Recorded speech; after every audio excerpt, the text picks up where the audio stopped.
Hey everybody, in today's video I'm going to show you how you can add a target line to your Excel chart. So in this example I've got monthly sales here and then I've got cumulative sales on this line chart. And let's say I have a goal in mind of reaching 50,000 in sales for the year. And I want to plot that on this chart, put that target line on there.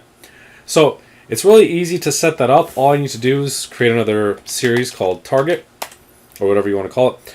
Enter 50,000, and then it's just a matter of copying this all the way down until the end of the data set. But what I'm going to do is I'm just going to use a formula so that way I can freeze these values, and that makes it easier if I'm updating. I just have to update this one cell because all these other cells now are going to be referencing that one there.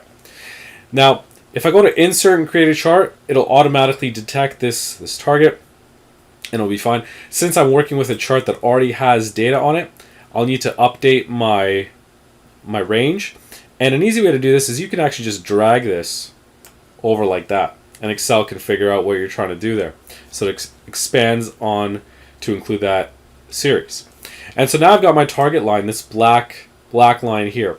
Now, one of the things I like to do, especially when you're dealing with targets and goals, is to change this so it looks a little bit different. So, and I'm going to do that by going on the paint bucket icon here and changing the dash type so it shows up as a dash. And so there are obviously other things you can do, other dashes that you can select. You can do a different weighting of it, a different width, that sort of thing, changing the colors, all sorts of options that you can do. But that, in essence, is how you can set up a target line in Excel. And like I said, because we've set up these formulas in there, it's easy to change this on the fly to, let's say, 55,000.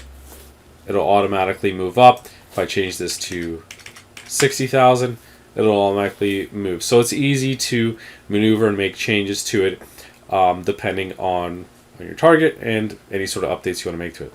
So that's just a quick video on showing you how to add a target line in Excel.